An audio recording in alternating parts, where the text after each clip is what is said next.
Khuê xin kính chào toàn thể quý khán thính giả. Để bảo tồn nền văn hóa Việt Nam và cũng để giúp đỡ cộng đồng Việt Nam chúng ta có phương tiện truyền bá tin tức một cách hữu hiệu, chúng tôi xin hân hạnh gửi đến quý vị chương trình Việt ngữ phát hình đầu tiên tại Nashville trên băng tầng 19 Gyeongbokgung Palace. Xin quý vị nhớ đón xem. Ladies and gentlemen, with the hope of keeping our Vietnamese culture alive to pass on to our young generation, this program is intended to distribute information, to teach the Vietnamese language, customs, culture, and to pay tribute to our motherland with songs, traditional dances, and the art of traditional Viet cuisine. We now present to you a program which we feel will contribute to the cultural richness of our new country, the United States. Because of the length of the program, we cannot speak both languages, Vietnamese and English. If you have any questions, please write to Vietnamese and Nashville at 5309 Franklin Pike, Nashville, Tennessee 37220. We will respond in English if you so request. We hope you enjoy the program. You are watching Channel 19 in Hangzhou. 你在杭州看19频道吗 You are watching Channel 19 from Seoul, Korea. 당신은 지금 채널 19번을 보고 계십니다. You are watching Channel 19 in Neshan, China. 你在看乐山19频道吗 You are watching Channel 19 from Pompeii, Italy. State guardando il canale 94 da Pompei, Italy. You are watching Channel 19 in Suomenlinna, Finland. Katsotte kanavaa 19 Suomenlinnasta, Suomesta. You are watching Channel 19 luôn from Brongabas, Laos. Châu กำลังรับชมโทรทัศน์เรา24จากลูกของบาง You're watching Channel 19 from Quảng Ngãi, Việt Nam. Quý vị đang theo dõi đài truyền hình 19 tại Quảng Ngãi, Việt Nam. Hi, you are watching Channel 19 from Malacca, Malaysia.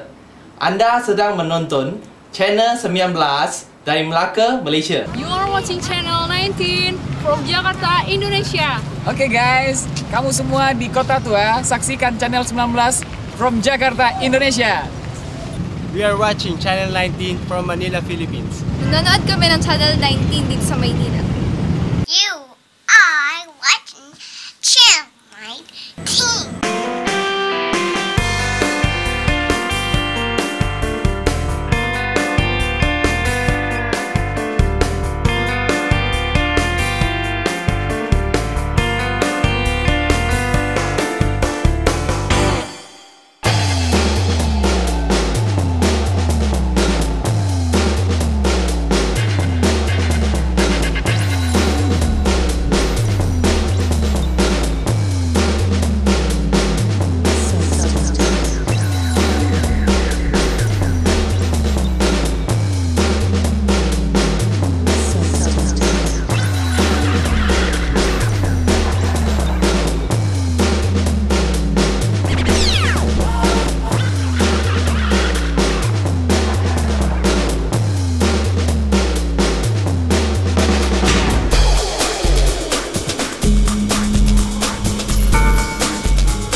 You are watching Channel 19 from Gyeongju, Korea. 여러분은 한국 경주 채널 19번을 보고 계십니다.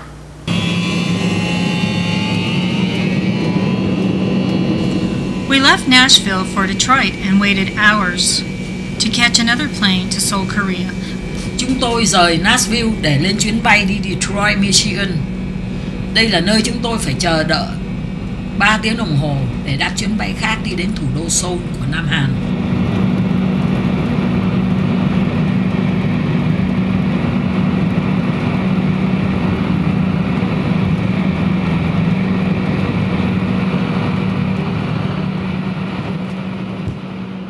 We found an attractive Japanese restaurant nearby, so we went in. Okay, can I have one miso? Miso? Yeah, and one soft shell crab, and fried whatever. And then I want one salmon shrimp. Is that udon is a noodle, right? No, it's a unadon, the eel over rice, the udon. All these are the noodles. What udon? What look like? The unadon comes in a box. It's got some rice at the bottom. That's what I want. Yeah. The unadon with the eel on top. Eel. Nhìn chung quanh tìm một tiệm để ăn trưa nhưng chỉ thấy tiệm ăn của Nhật Bản là hấp dẫn hơn cả. Chúng tôi gọi thử món cua lột chiên bột ăn, nhưng thật ra cũng chả bằng món cua rang muối của Việt Nam chúng ta. Nhưng nếu có dịp viếng thăm Nhật Bản, quý khán giả phải thử qua buffet của Nhật Bản. Chúng tôi bảo đảm với quý khán giả sẽ được thưởng thức những món ăn tuyệt vời của họ.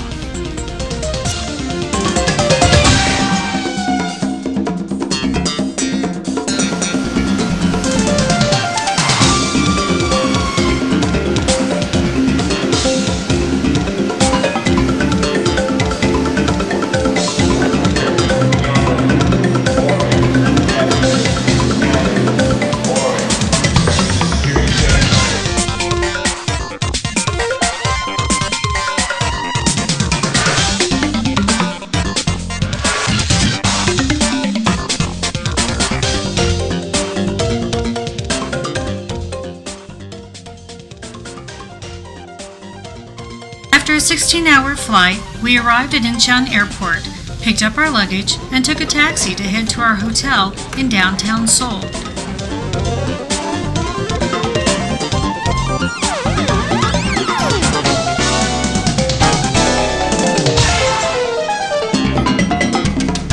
Sau 16 tiếng đồng hồ bay bổng trên không gian, cuối cùng máy bay đã đáp xuống phi trường quốc tế Incheon của Nam Hàn. Lấy hành lý xong, chúng tôi đón taxi về hotel. Even though it's late, the road that led to Seoul is vibrant with life. We are very excited, but have to take a rest for the morning so we can explore a number of interesting places and the busy and colorful life of the town. Đường đi vào thủ đô Seoul, đèn đuốc sáng trưng, xe cộ nhộn nhịp, đường xá rộng lớn, chung quanh bao bọc từng lớp cao ốc, lộng lẫy, chứng tỏ nền văn minh của Nam Hàn đang tiến triển. Màn đêm bao phủ toàn bầu trời, không khí rất êm dịu, có lẽ vì mùa thu đã bắt đầu. Háo hức và nôn nóng đến đâu cũng phải đợi đến ngày mai. The next day after breakfast, we took a walk through town to get a taxi. Seeing the places of interest in Seoul on foot is not possible because those sites are far distances apart. Điểm tâm vừa xong, chúng tôi thong thả tản bộ ra đường đón taxi để viếng thăm Hoàng cung Gyeongbokgung. Phương tiện di chuyển chung quanh thành phố giảm tiện và rẻ nhất là taxi. Chúng tôi đã viếng thăm hơn 60 nước trên thế giới, nhưng giá tiền của taxi ở Nam Hàn có thể gọi là quá rẻ nếu so sánh với bao nhiêu nước khác. The taxi stops in front of Joseon Palace that is situated in the middle of Seoul, a crowded capital of Korea with a population of 11 million people. The palace's front gate is decorated with tiled rooftops and sweeping eaves. Taxi từ từ dừng lại trước cổng chính của Hoàng cung với những mái ngói màu mè, cầu kỳ kiểu cọ, nhưng vẫn na ná ảnh hưởng kiến trúc của nền văn hóa Trung Hoa. We crossed the gate to enter the palace, which is composed of multiple buildings, unlike the single structures of Europe. Hoàng cung tọa lạc ở chính giữa thủ đô Seoul, bao gồm nhiều gian nhà to bé khác nhau, khác hẳn hoàng cung của người Âu Châu, thường chỉ là một lâu đài lớn.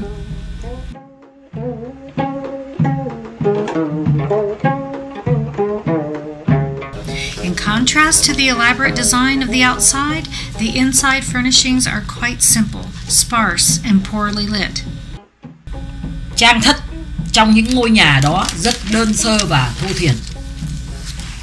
Đây là cung thất chính của thời đại Joseon vào năm 1392 cho đến 1910, được xây cất vào năm 1390 và hoàn tất vào năm 1395.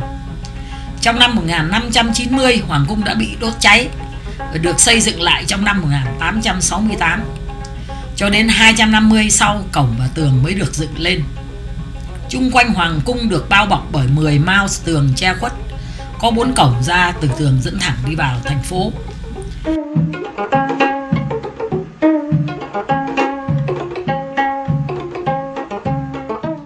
This ancient palace was built hundreds of years ago and has since been partially reconstructed. 10-mile walls were built around the palace with 4 gates within the walls to provide access to the city. This Gyeongbokgung Palace is 600 years old. It was constructed in 1390, completed in 1395, and was the principal home of the royal family during the Joseon Kingdom, circa 1390 through 1910. It was burned down in 1590, rebuilt in 1868. Then the city walls and gates were erected 250 years later.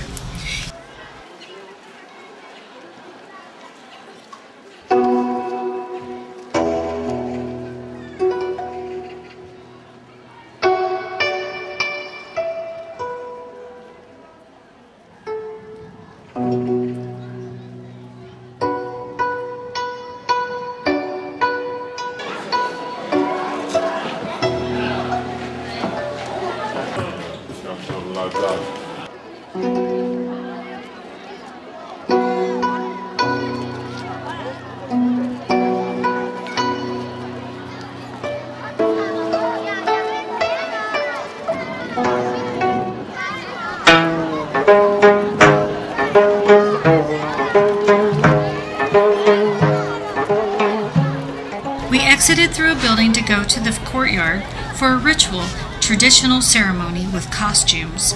Năm nay chúng tôi may mắn được chứng kiến một nghi lễ cổ truyền với những nhân vật xe cộ, y phục, hóa trang sống động, hòa lẫn tiếng trống dồn dập đẩy lùi những người du khách du lịch trở về sống lại những hình ảnh của một thời đại xa xưa.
After visiting a few more buildings, we went to another section of Seoul, the National Folk Museum.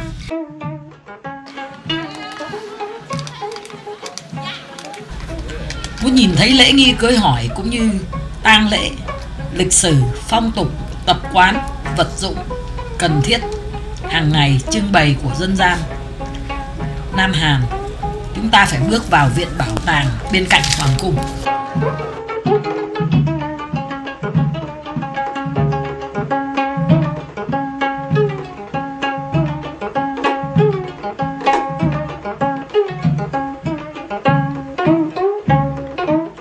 Our first visit to the museum displayed traditional handicrafts of exhibits that included drums, various potteries, and hand-carved wooden furniture. Most of the exhibits show descriptions in English and Korean.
The National Folk Museum of Korea in Seoul houses historical artifacts from the Joseon dynasty and includes over 4,000 artifacts used by Koreans in their everyday life from years past. It offers an excellent introduction to the history of Korea and her people.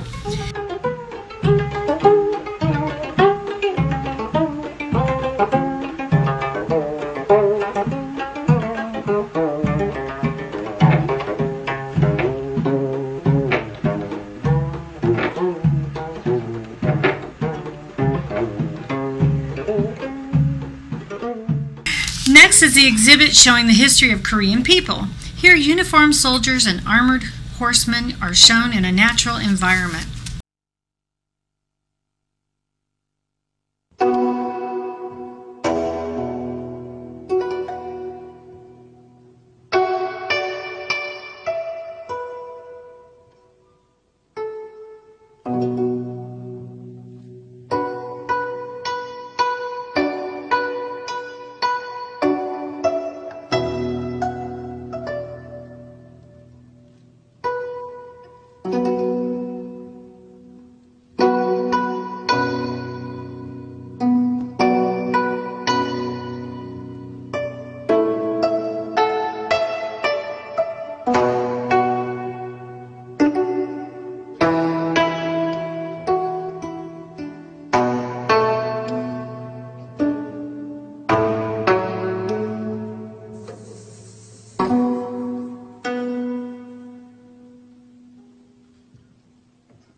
The National Folk Museum of Korea in Seoul houses historical artifacts from the Joseon dynasty and includes over 4,000 artifacts used by Koreans in their everyday life from years past. It offers an excellent introduction to the history of Korea and her people.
Thank you for watching Channel 19 Colombo, Sri Lanka.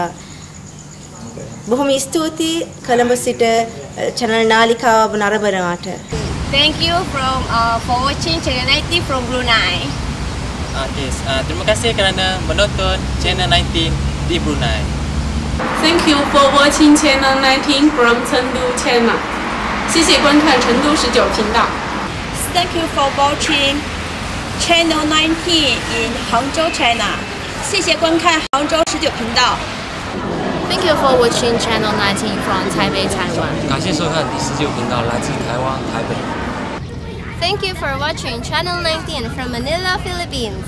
Salamat sa panonood Channel 19 dito sa Pilipinas. Thank you for watching Channel 19 from Buddha Park, Laos.